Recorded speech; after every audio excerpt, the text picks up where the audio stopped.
A'udzubillahi minasyaitonirrajim. Bismillahirrahmanirrahim. Assalamualaikum warahmatullahi wabarakatuh. Rabbi shrah li sadri wa yassir li amri wahlul 'uqdatam min lisani yafqahu qawli. Amma ba'du. Pemirsa yang dirahmati oleh Allah Subhanahu wa taala, puji syukur senantiasa kita turun kepada Allah Subhanahu wa taala karena atas limpahan taufik hidayah inayahnya sehingga kita dipertemukan lagi di channel kami yaitu Cermin Anak Soleh. Salawat dan salam semoga tetap tercurah kepada Nabi besar kita Muhammad sallallahu alaihi wasallam, yakni Nabi yang kita teladani dalam segala perilaku hidup dan kehidupannya di dunia atau akhirat. Amin ya rabbal alamin. Bapak Ibu hadirin yang dirahmati oleh Allah Subhanahu wa taala, di kesempatan ini sedikit akan saya sampaikan keterkaitan dengan etika ataupun teknis di dalam kita berteman ataupun bersahabat, baik sesama muslim maupun non muslim, dan juga khususnya yang berlainan jenis ya. Ini harap sangat-sangat diperhatikan. Bapak Ibu yang dirahmati oleh Allah Subhanahu wa taala, kita sebagai makhluk pribadi sekaligus makhluk sosial ya. Dalam artian di sini nggak mungkin kita akan hidup menyendiri selamanya, karena kita saling membutuhkan antara yang satu dengan yang lain. Jadi dalam hidup dan kehidupan ini kita harus saling bekerja sama ya, saling tolong-menolong, saling membantu demi untuk mencapai suatu tujuan yang diinginkan. Hadirin yang dirahmati oleh Allah Subhanahu wa taala, agar tidak terjadi hubungan yang kurang baik ya, dan agar terjadi hubungan baik ini perlu ada beberapa tahapan ya. Perlu adanya prinsip-prinsip yang harus kita pegang agar persahabatan kita baik sesama muslim, non muslim ataupun yang berlainan jenis ya, pria maupun wanita, itu dapat langgeng ya. Karena kalau memungkinkan persahabatan kita itu dunia sampai akhirat. Jadi kita bersahabat ini bukan hanya untuk dunia saja, tetapi bersahabat ini untuk di dunia dan di akhirat.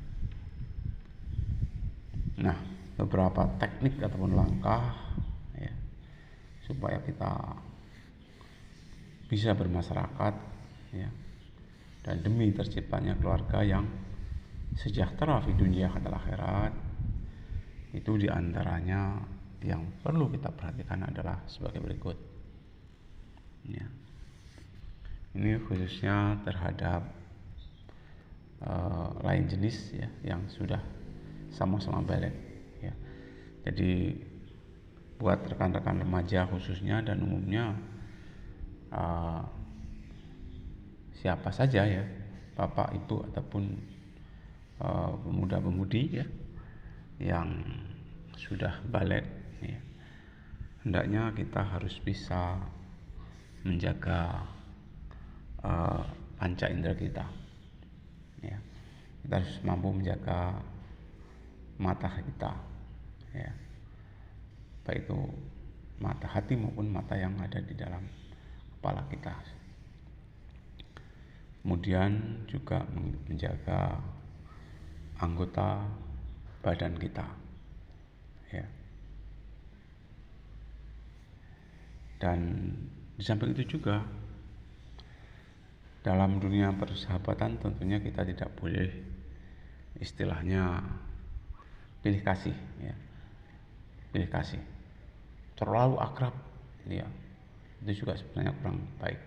Biasa-biasa saja ya. Jadi kepada siapapun kita ya biasa-biasa saja.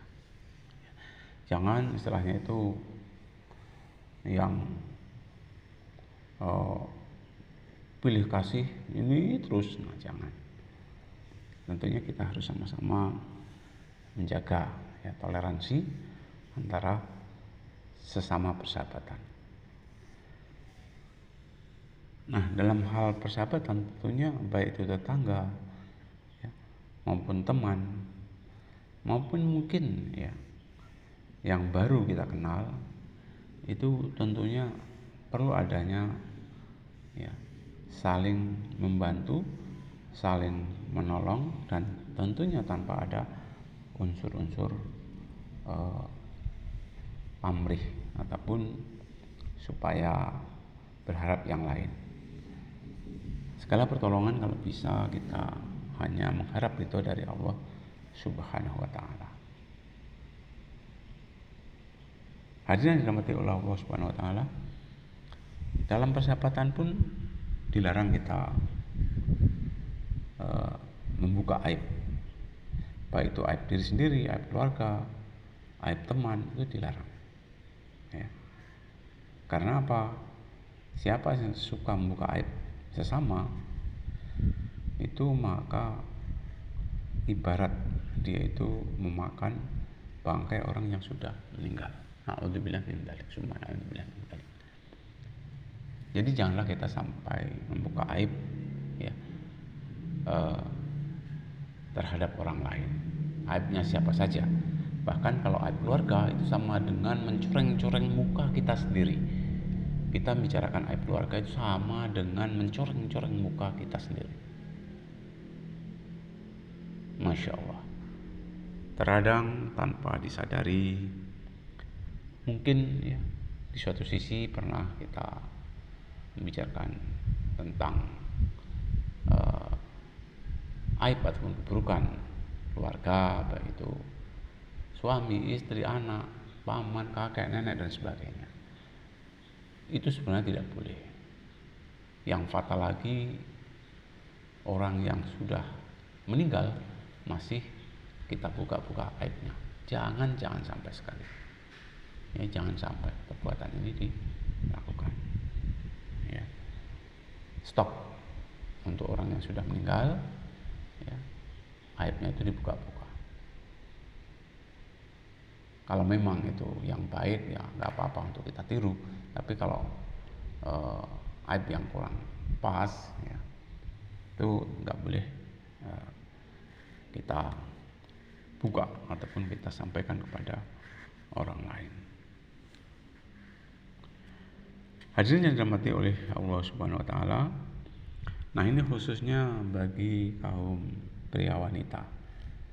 Ya, ini di dalam aturan hukum itu tidak boleh ya, berduaan lain jenis tanpa ada muhrim. Karena nanti ada pihak-pihak yang ketiga ya, yang ingin mengajak kepada hal-hal yang kurang baik ya. Pihak ketiga yang dimaksud adalah sebangsa setan, jin, iblis, dan sebangsanya. Jadi kalau memang itu perintah, ya apa salahnya ya. Jangan sampai kita mengajak bukan suami istri tetapi berduaan tanpa adanya muhrim ya. Karena dikhawatirkan nanti ada pihak ketiga yang mengajak untuk perbuatan yang kurang baik, dalam arti perbuatan yang bertentangan dengan agama.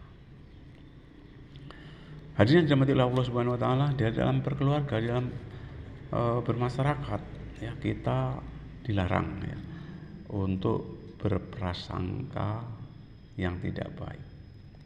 Ya. Tidak boleh kita seujon kepada sesama orang lain. Tidak boleh. Tetaplah kita husnudzon ya, baik sangka kepada orang lain. Ya. Apalagi kita merendahkan orang lain, nggak boleh. Karena bisa jadi justru yang direndahkan itu ya, dia sebenarnya lebih tinggi. Bahkan yang merendahkan itu bisa jadi lebih rendah daripada yang direndahkan itu. Jadi dalam agama kita nggak boleh menganggap kecil, menganggap remeh orang lain. Kita tentunya saling hormat menghormati, ya, saling toleransi, dan saling bekerja sama demi untuk mencapai suatu tujuan yang diinginkan. Bapak Ibu hadirin yang dirahmati oleh Allah Subhanahu wa taala, berdiskusi memang perlu, ya. Tapi kita harus sesuai dengan aturan yang ada. Mungkin itu bisa jadi bersambung nantinya. Mudah-mudahan bermanfaat untuk kita semua. Saya akhiri, assalamualaikum warahmatullahi wabarakatuh.